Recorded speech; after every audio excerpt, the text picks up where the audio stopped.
Salam sehat sedulur, salam berkebun dan salam belajar. Ya.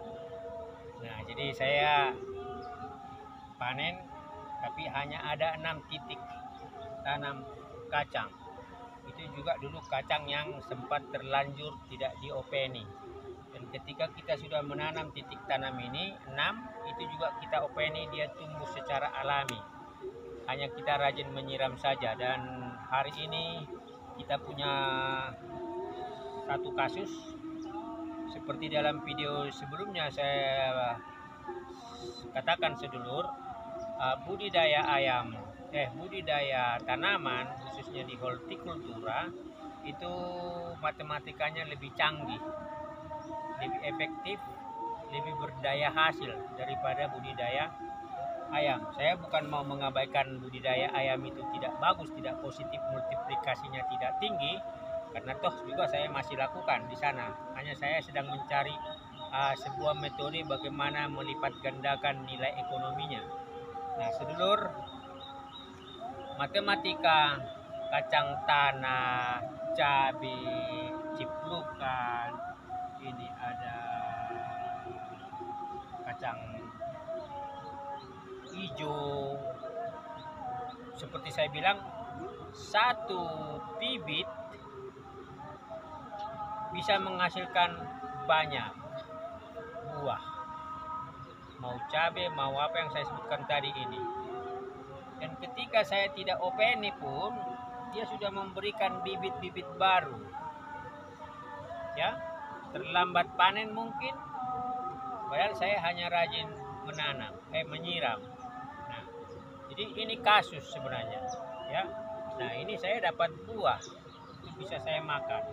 Tadinya kalau 6 titik tanam berarti hanya ada 6 benih.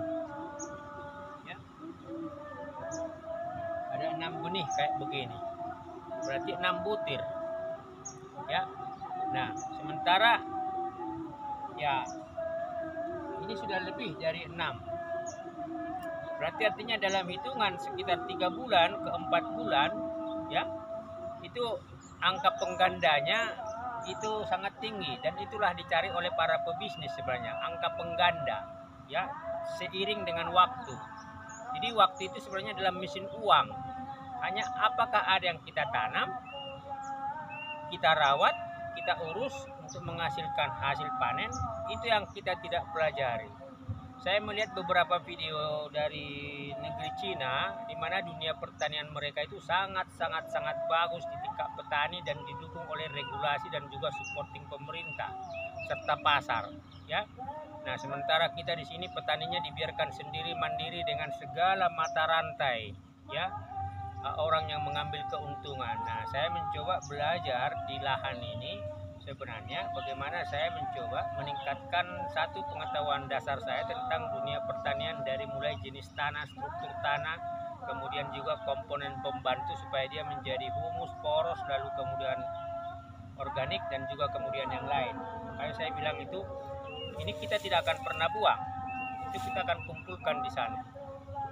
Dan ini tadi daun yang kita sudah potong-potong, ini kita coba sisihkan, ini kita akan coba tanam. Anggap saja ini kita buang, tapi kita coba tanam ke tanah. Apakah daya hidupnya masih memungkinkan dia untuk bertumbuh dan berkembang?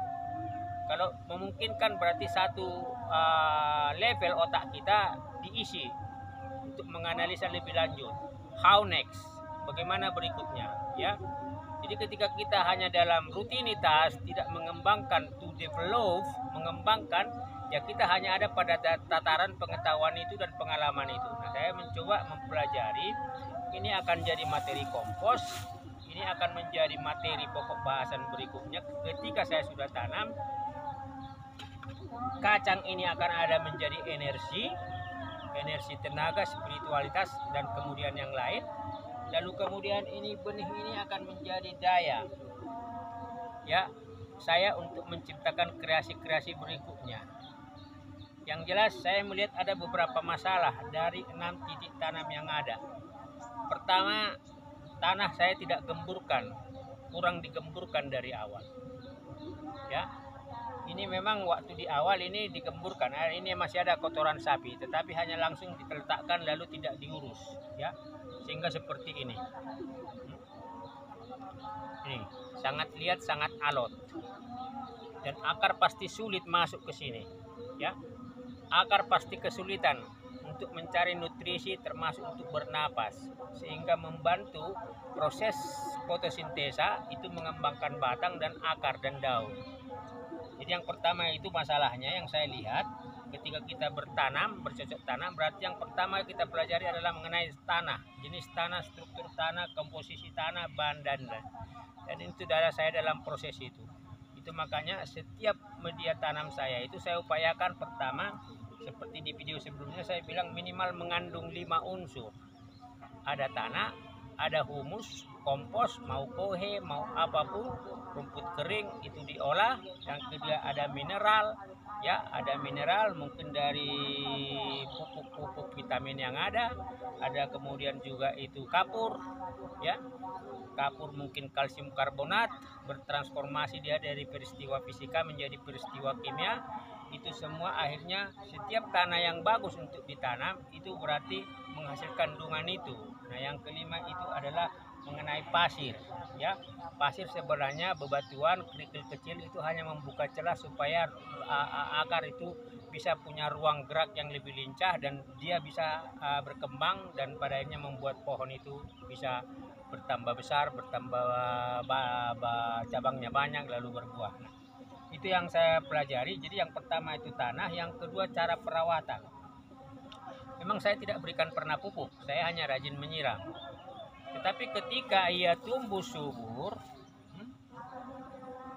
ya, nanti kita bisa lihat itu tanaman mungkin itu melon atau mungkin itu kacang hijau. Ketika dia sudah mulai masuk fase vegetatif ke generatif di usia 2,5 bulan, itu berarti ketika dia lihat rimbun rame, daunnya menyebar ke kiri ke kanan, seharusnya kita potong, ya. Itu dahan-dahan atau cabang-cabang yang relatif itu sekunder atau tersier, supaya apa? Fokus dia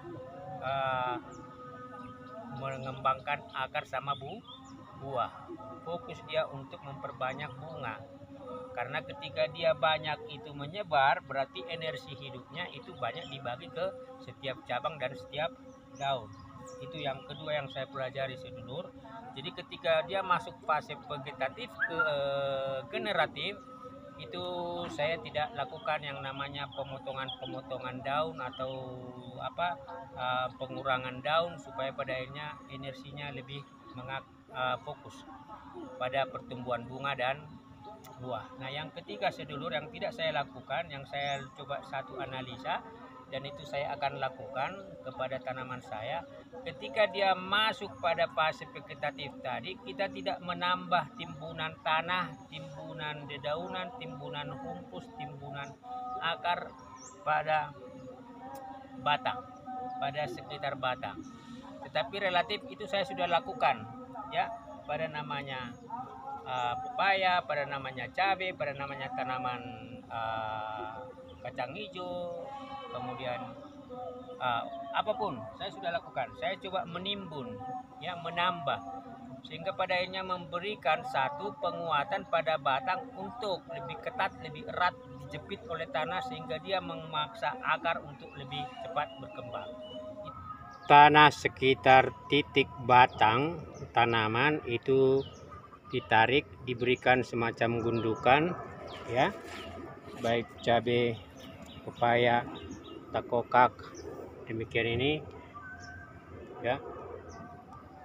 Ini sedulur, untuk memastikan bahwa akar itu akan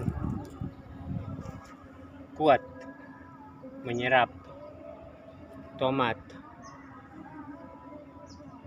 kacang hijau.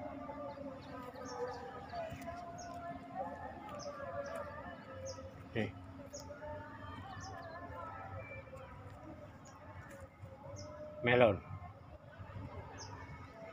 Itu yang saya lihat, sedulur. Jadi ini ini satu pembelajaran karena saya berubah dari seorang tadinya pekerja atau profesional murni, saya menjadi seorang petani. Nah, jadi saya mencoba belajar dan saya bilang ini adalah ruang laboratorium saya untuk praktek kerja, praktek lapangan sambil mencari ilmu minimal dari sisi pengalaman, dari sisi praktek setara atau melebihi para mahasiswa yang kuliah lebih banyak teori atau para profesor yang lebih banyak menganalisa tetapi kurang dalam mempelajari studi kasus. Makanya dunia pertanian kita juga agak lambat bergeraknya karena lebih banyak naskah akademik tapi kurang praktek.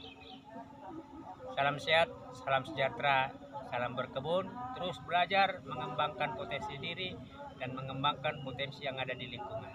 Sehat selalu. Ikuti episode-episode berikutnya antara bagaimana metode memecah masalah, kemudian juga bagaimana mengembangkan pola pikir, dan kemudian bagaimana mengendus kemungkinan dan potensi-potensi penghasilan di dunia pertanian, di dunia peternakan, termasuk di dunia perikanan. Jadi ini adalah rencananya menjadi pertanian terpadu.